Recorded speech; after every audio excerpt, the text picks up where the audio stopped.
विचारू किती वाजले? काय माहिती.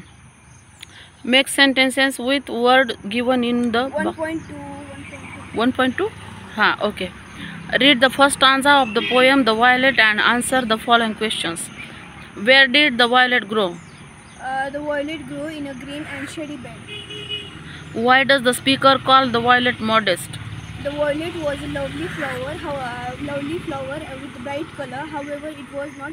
However, it was too shy to occupy center stage in the rosy garden, and was content to simply spread its fragrance hidden away in the shady bed. That's why the speaker called the violet modest. Okay. What makes the speaker say that the violet was trying to hide from view? The lovely violet stalk was bent, and because it looking like in which it looked like it's what is that? It's Crowd? no, its hung was bent. Okay. And it is impossible. It is not visible to hide. It is not visible. That's why the speaker called it. Okay. Find a word in the stanza which means the same as stem. The stem is stalk. Okay. Answer the following questions in 30-40 words. 1 minute.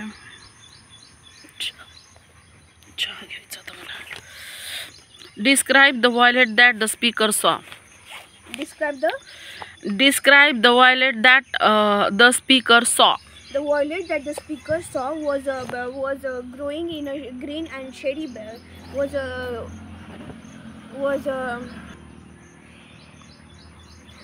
growing in a green and shady bed. Its stalk was bent, and its head was hung. And if it is hide from the view. It is a lovely flower, and with bright audio and sweet perfume. Okay. What are some of the sensory words that the poet uses in the poem? मला English येत नाही, तुला माहिती आहे ना. Side, जसं येते तसं असते. the side, the green bed, then rosy bar, and the bright and fair colors. Then the smell is sweet perfume and rosy bar. Then touch is shady bed, and sound is silent shade. Okay. What does the speaker want to do in the last stanza of the poem? In the last stanza of the poem, the speaker want to go to the valley and see the pretty violet. Means the violet means a flower. The violet is a flower, and the speaker wants to how such a lovely flower growing in a humility, so the speaker can learn from it. Okay. What is the message of the poem? The message of the poem is to be humble like the violet. Do not have the ego.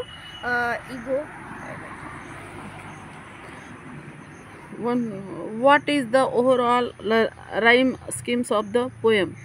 The rhyme scheme of the poem is A B A B, C D C D, E F G H G H, and the rhyme scheme is A B A B A B A B A B A B A B. Okay. Read the poems given below and answer the questions that follow. February twilight. त्याच्या खाली answer question answer बघ ती poem काढलेली आहे सारा तिथे दिले ना सारा टी settle. I stood beside a hill smooth with a new. हे दिलंय का इथं सारा आणि the questions. What is the subject of the poem? February twilight विचारली dusk in June. February twilight. The subject of the poem is to finding a friend or partner in the nature and feeling a sense belonging because of it. What are the rhyming words in the poem? The rhyming words in the poem is see me and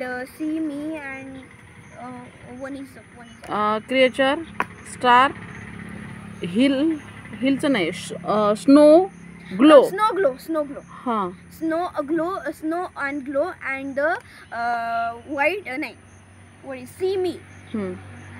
okay. Dusk in the June. अजून एक question राहील ना त्याचा. कोणता नाही. What is the rhyming spring of the poem? The rhyming scheme of the poem is A B C B D E F E. Okay. Dusk in June. What is the subject of the poem? The subject of the poem is the poet's love and joy towards the free birds in the sky whose poems the speaker learned. Okay. What are the rhyming words in the poem? The rhyming words in the poem is the white night. Sweet white. Sweet white पण नाही दिले. हा. Sweet white आणि night पण येते. हो, night पण Sweet white night and around sound. Sound Around. and around. हां. Okay. हां. झालं ना? What is the rhyming scheme of the poem? The February twilight similarities. The A B C B D E F E. Listening टास्कचं द्यायचं वाच. Okay. आता कुठलं? Then third chapter. This is the sensory words. Adjective. Object. आज कशाचे paper आहेत? English आणि मराठी. मराठीचं झालंय का? हो. थोडंसं मराठीचं घेऊ. इंग्लिश फर्स्ट पेपर आहे आणि तिथं वेळ आहे ना 1 तास ते लर्न करायला. लर्न करायला. मग मी मराठी वाचलंस का? हां मराठी वाचले. 2 पोएम पाठ झाले का? पोएम मराठीचं काढ ना बुक. थांबा आता एवढं एकच चॅप्टर राहिलं. किती वेळ? गाडी आली? नाही. व्हॉट इज द टाइम नाव? हां. कुठे टाईम आहे? हां कोण? ठीक आहे. हां मराठीचं. एक कविता आहे त्या मराठीमध्ये. हां मग म्हणू पण माझा आवाज लय भंगार आहे. ठीक आहे. मराठी. ओके. मला इंग्लिश जास्त येते प्रोनाऊन्सिएशन त्याच्यामुळे मला इंग्लिश असं म्हणजे मराठी असं. पण आपण मराठी, तुझी मायबोली मराठी तर आपल्याला चांगला आला. थोडंसं म्हणजे आवाज नाही. ओके ठीक आहे. गाण्याचा सूर. हां. नमस्कार. मन लवकर ग. नमस्कार माझ्या या ज्ञान मंदिरा. सत्यम शिवम सुंदरा. सत्यम शिवम सुंदरा. शब्दरूप शक्ती दे भावरूप भक्ती दे. शब्दरूप शक्ती दे भावरूप भक्ती दे. प्रगतीचे पंख दे चिमन पाखरा. चिमन पाखरा. सत्यम शिवम सुंदरा. सत्यम शिवम सुंदरा. विज्ञान दे आमास एक छंद एक ध्यास. विज्ञान दे आमास एक छंद एक ध्यास. नावने पैल तेरी दया सागरा. दया सागरा. सत्यम शिवम सुंदरा. सत्यम शिवम सुंदरा. हो आम्ही नीतिमंत कला गुणे बुद्धिमंत. हो आम्ही नीतिमंत कला गुणे बुद्धिमंत. कीर्तीचा कळस जाय उंच अंबरा. उंच अंबरा. सत्यम शिवम सुंदरा. कुणाचं हे? जगदीश खेबुडकर. जगदीश खेबुडकर ह्या चित्रपटसृष्टीतले अनेक सुंदर गीतं त्यांनी लिहिली आहेत. गीतकार होते हो. ते. गीतकार होते. शाळेविषयी प्रेम आणि जिव्हाळा आणि कृतज्ञतेची भावना व्यक्त केलेली त्या गाण्यातून. काय प्रश्न विचारायचे त्याच्यात? म्हणजे प्रश्न नाही तर कविता आहे ती म्हणजे गाणं. बरं ओके. खाली प्रश्नाची 1-2 वाक्यात उत्तरे लिहा. नवीन पाऊस सुरू होण्याचा मातीवर काय परिणाम होतो? नवीन पाऊस सुरू झाल्यावर मातीचा एक रम्य असा सुंदर वास सुटत असतो. ज्यावेळी गंधवती पृथ्वी त्यावेळेस असं वचनाची आठवण होते. श्यामने कोणता निश्चय केला होता? श्यामने निश्चय केला होता की गणेश चतुर्थीस आपल्या धाकट्या भावाला सदरा किंवा कोट शिवून भेट मिळेल. श्यामने कोणता निश्चय केला होता? हां ते लिहिलं ना. लहान भावाला आईने कसे समजावले? लहान भावाला आईने समजावले की जेव्हा तुझे अण्णा दादा मोठे होतील म्हणजे असं रोजगारी होतील तेव्हा ते मोठे होऊन 6 महिन्यांनी तुला सदरा शिवून आणतील. अगं मग एवढे गरीब होते ते तेव्हाचं काळ. तेव्हाच्या काळातलं. ओके. श्यामचे वडील वरच्या वर दापोलीला कशासाठी जात होते? श्यामचे वडील कोर्ट कचेरीच्या कामास जात होते. श्यामला चालण्याचे श्रम का वाटत नव्हते? कारण की त्याच्या मनात प्रेम भावाला होता. कुणाबद्दल? त्याच्या भावाबद्दल.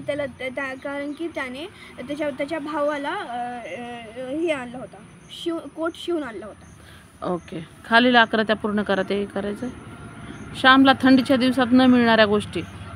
कोट, गरम कोट, मफलर आणि ते दुसरा. श्यामने आणलेला नवीन कोट बघून त्याच्या आई वडिलांच्या मनात निर्माण झालेले प्रश्न. कुणाकून आणलेस, म्हणजे उधार का आणले श्याम. त्याच्यानंतर हे फीतले पैसे दवडलेस का, फीचे पैसे दवडलेस का. त्याच्यानंतर म्हणजे मोरू जोशांना द्यायचे आहे का ते लिहा. श्यामचे डोळे अश्रूंनी न्हाले होते. कारण की त्याने त्याच्या धाकट्या भावाला मजबूत आली. ओके. बाय बाय बाय बेटा. मिस